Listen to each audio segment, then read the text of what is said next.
I'm Erica Gillis, and welcome to One Step Beyond You podcast, the home of motivation and inspiration. Each week, we'll have different guests, and we'll be discussing different topics that will motivate and inspire you onto the next level of your life. This week, our very special guest will be your very own podcast host, Erica Gillis. Yay! Hi, everybody. I decided to be the special guest this week because I got such an overwhelming response from last week's podcast. And I want to thank everyone for all those overwhelming responses. And I want to give a special thanks to Pastor Leon McDonald from the Winter Circle Church. So thank you, Pastor Leon. Pastor Leon set the bar high, y'all. Wasn't he good? He was awesome. I was inspired and motivated, and I was doing the hosting. But this week, we're going to talk about living in fear in your own mind. You see, many people live in fear in their own mind. They're afraid of life. They're afraid of going after that dream job because they think that they won't get it, so they just won't apply for the job. Or they're afraid that their children won't live up to their expectations. How about this? A lot of people, they are afraid of failure. So they just don't even try. You see, my fears began early on in life. Pastor Leon used to always say that my latter would be greater than my beginning. That saying, it really resonated with me. It resonated with me because my beginning wasn't so great. My beginning caused me to have fears in my own mind. I remember coming home from school one day to find out that my father had left and he wasn't going to return. You know, at the age 16, I was diagnosed with migraines. They caused me excruciating pain. At age 17, I became pregnant with my first child. And at age 19, I went to college for the very first time. I remember it was final exam day. I woke up, the sun was shining. I was looking good. I was feeling good. It was so beautiful outside. I looked in the mirror and I said, "Ooh, she cute." So I grabbed my bag and I proceeded down the stairwell to the front door. When I opened the front door, the sun came shining in and it pierced my eyes. Ooh. I closed the front door, I turned around, and I went back upstairs into my bedroom. You see, this was the beginning of an episode. An episode for me was loss of vision, sensitivity to light, excruciating pain, and extreme nausea. My nausea was so bad that I would vomit from 4 to 6 hours. My body would be so cold, then I would get so hot, then my body would be so weak that I would just pass out on the bathroom floor. My family would have to pick me up off the floor and put me in the bed. And this is where I stayed for 1 to 2 days. It was like I watched my life go past her right beside me. Well, this is where I began my fear. I was afraid that I would never be able to hold a good paying job because no one wants to hire someone who could just get sick at any given time and can't do their job and have to go home and get right back in the bed. Because see, back then, when you got migraines, that diagnosis wasn't excusable. It was not an excusable diagnosis to keep your job, so you could get fired for something like that. So I thought that my destiny, all it would be, is to be a wife and a mother. Well, I went on to have 3 beautiful children. I loved on them, I poured into them, and I began to teach them that you cannot allow your past to dictate your future. So my kids, they went on to live a beautiful life. But how can I teach my children to not allow their past to dictate their future when I couldn't take my own advice? How many of us do that? We don't take our own advice. We could give it, but we can't receive it, right? Well, In taking my own advice, I decided to go back to college at age 35 years old. I went to college and I received my associate's degree in healthcare administration. At first, I was a little intimidated about going back to school because I felt like I was going to be the oldest one in class and people would laugh at me, or how long it would take me to receive my degree, because I still had to work a regular paying job as well as be a full-time mother to my children. And somebody has said to me, it doesn't matter how long it takes you to get your degree, as long as you got it. When you hold up that degree, it doesn't say, Erica took 4, 5, 6, 7 years, however long it took to receive the degree. It just says, Erica has a degree in healthcare administration. And that's something that I could be proud of. And for many of you who want to go back to school, you can do it. And that is something that you could be proud of. So don't let any age dictate to you about going back to school. But I wasn't done there. I still had more things I wanted to accomplish. I went on to school to receive my certification in medical billing and coding. This is where I went to find my dream job. I'm going to be a medical biller and coder. I'm like, hey, I think I got it. As back then, the economy was kind of falling down and people were losing their jobs. So I decided to pick a field that I knew I would always have a job in. Because how many people know that the medical field is not going anywhere? There's always going to be sick people in need. And so I want to be that one. I can't stitch you up and sew you up and give you medicine, but I can make sure you get your bill paid. But anyway, on the road of finding that dream job, I applied for several jobs. And in the process of applying for several jobs, I got one, I got fired from another. I was like, oh, I did all of this work and no one wants to hire me. So I went on after going through a couple of jobs and they didn't work out. I landed my dream job as to where I am now. This job is my bread and butter, and I'm grateful to have this job.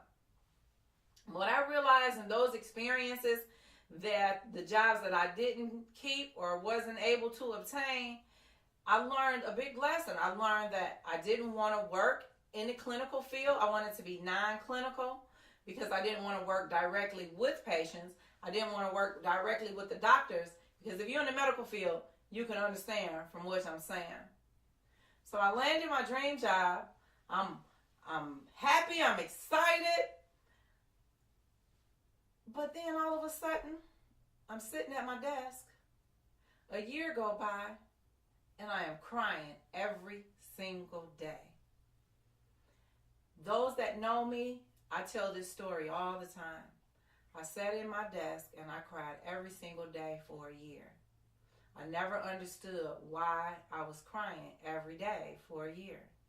You see, this is how I met Pastor Leon McDonald. I went to church and I went to a Bible study. And after Bible study, Pastor Leon came up to me and he introduced himself.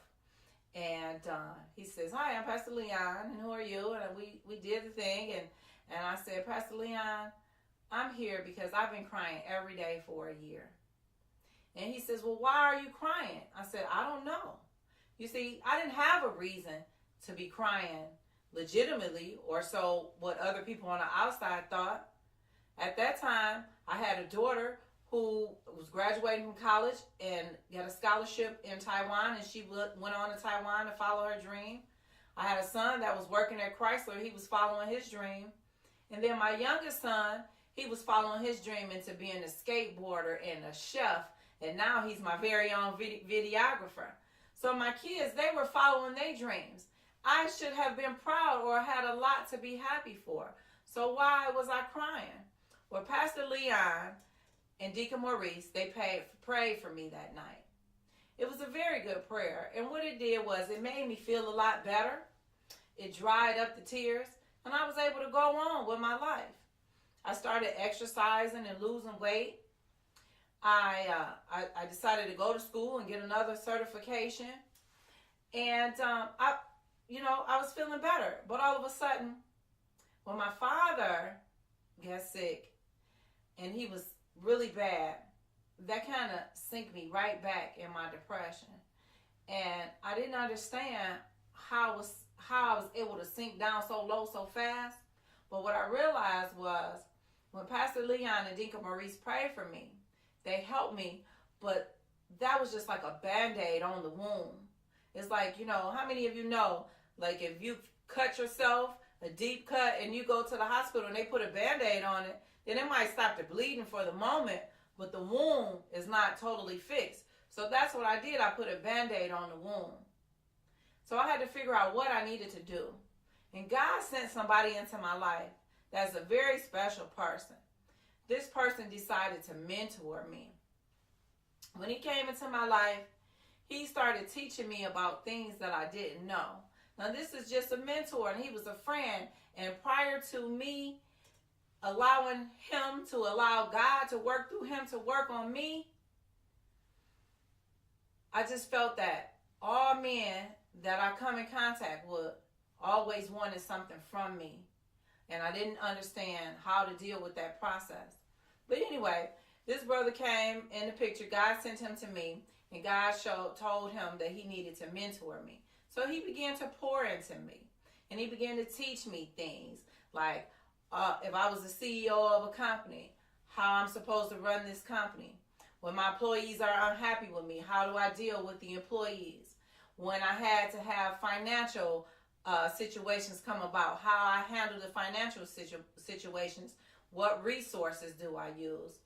And for about 4, 5, 6 months, the brother just was pouring into me and mentoring me.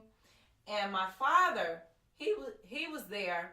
Now, mind you, in the beginning of the story, like I told you, my father had left and he didn't come back into the home. And so the last 3 years of his life, my father began to bridge that gap and teach me and love me and show me what a girl is supposed to have from her father, how she's supposed to be treated by a man, the love that she's supposed to receive by a man. Because there's a lot of women out there that go through what I call the daddy syndrome. And that's what I had. I had the daddy syndrome. I was always looking for love in all the wrong places. I just wanted love. I wanted to be loved. I wanted that love from my father.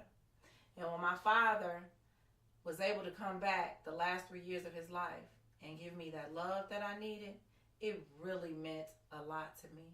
It made me strong. Made me stronger than what I've always been. So this mentor, so you got my father, he's loving me, and I have the mentor that came into my life and teaching me a lot of the missing pieces of the puzzle that I've been missing for many years. Well, the mentor had motivated me and got me all excited about life again. And one day I was just so happy. Now I go from a woman who was sad to a woman who was happy. So I'm just happy. The tears had gone away. I was just totally motivated. And he said, so what do you want to do with yourself? I said, I want to be a motivational speaker. I want to be a coach. I want to lose weight. Oh my God, I was on 10. He was like, okay, well then don't just talk to me about it, be about it. And I was like, you challenge me? And everybody knows if you challenge me, I'm going for the challenge. When this brother challenged me, it sent me to a saying that my father always said. See, my father passed away on Halloween of 2017. And when he left me with words that I'll always remember. He left me with many words. And so again, when he challenged me, some of the words that my father said really stuck with me. My father said, a man has two things.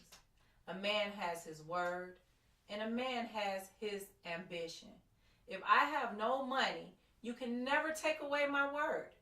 And if I have no money, you can never take away my ambition. If I didn't have the money to pay you for something, the only thing I could do is issue you my word. My word has become my bond. If I have no money, I can persuade you with my ambition. My ambition has become my bond. So a man only has two things, his word and his ambition. Well, I gave this brother my word. My word that I will be a motivational speaker. My word that I'll be a coach. my word that I would lose weight. And what did I have to use? My ambition. Like everybody that knows me, I'm on 10, like all the time. I'm really an ambitious person. I do a lot in the process of a week. How can I accomplish this goal? I had to do everything that I needed to do or that I knew how to do to accomplish this goal. It took a lot of work, but it wasn't easy. You see, I had to dig down deep inside me to figure out what those issues was or what was causing me to cry all the time. And that was the help of my mentor and my father and other loved ones, because what I say is I recommend to other people, if you're not strong enough to do it on your own, then I recommend that you get help. You see, I wasn't strong enough to do it on my own. So God put people in my life that helped me, and that I am always grateful for the help that they gave me. But it gave me a great leg to stand on, because I'm able to be here today to talk to you about living in fear in your own mind. So I had to go through a process to help deal with those fears. But that was the only way that I could come out of it. But there was a lot of good things that came out of this process. I discovered what my purpose is. I asked God for many years, what is my purpose? I never had a clue what my purpose was. I always knew I could make people laugh. I can come into a room and we'll have fun, and I was the great party person. But that wasn't invigorating enough for me.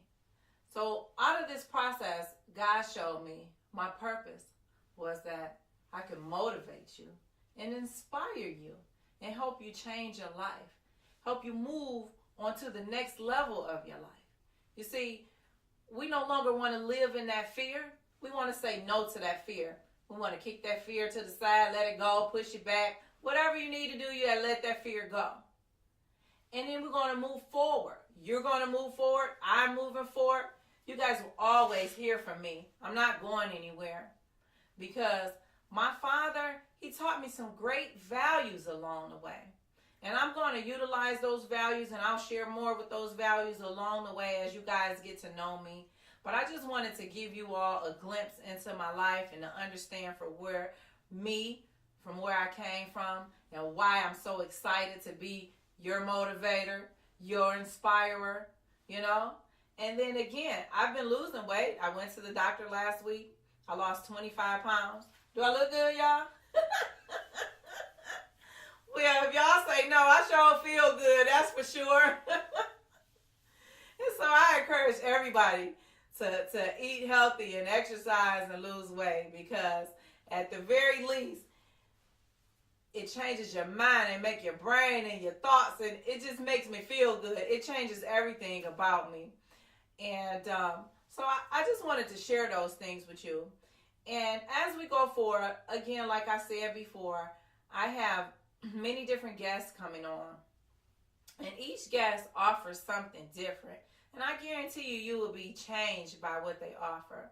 I have a local barber that's coming on, and he gives back to the homeless, and he shares in the community. And the brother has an awesome story that he can share with you, and maybe help motivate somebody that wants to move into that same field.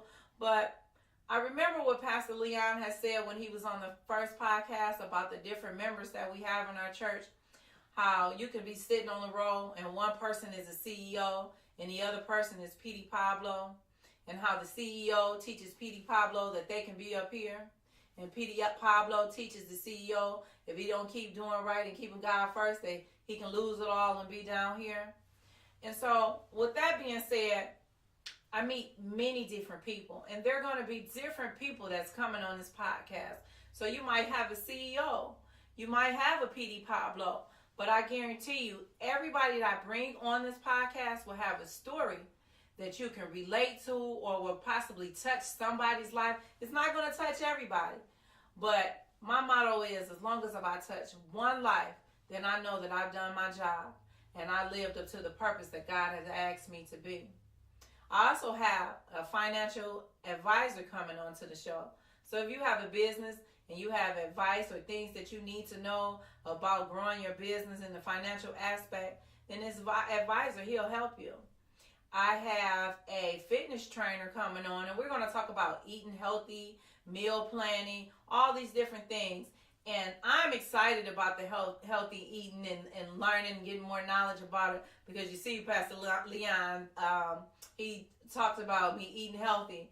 And so maybe he'll want to join in with us, right, and eat some of that healthy food. After her, I have comedians coming. I have the highest African-American woman in Jaffer Cosmetics coming on to our podcast. I have an array of guests. And if you're interested in being a guest on One Step Beyond You podcast, please email me. And my email is onestepbeyondyou@gmail.com. So I want everybody to follow me. I'm on Facebook at One Step Beyond You on Facebook. You can follow the podcast on YouTube. If you type in Erica Gillis, then my YouTube page will come up.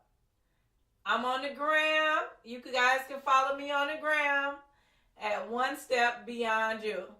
So I'm trending. I'm trending all over the place. And we also are on YouTube, but we're kind of having technical difficulties. But that information will be posted later on. In addition to everything that we're doing here at One Step Beyond You podcast, we are offering sponsorship and sponsorship packages. So if you're interested in advertising your business on this podcast, I guarantee you that you won't be disappointed. Because as our viewers grow, you will grow. And we appreciate all the help. And as everyone knows, when you ask for sponsorship, it's just to help the podcast to be a better podcast and help for editing and equipment and so on and so forth. So we appreciate everyone and all your help. Again, as I end all of my podcasts, I ask each guest to say something motivational and inspirational. So I'm going to do the same. And I'll leave you with this. I'm a true testimony that you're never too old to find out your life's purpose. Experiences have lessons that come out of them. You have won half the battle if you found out that lesson. Although the road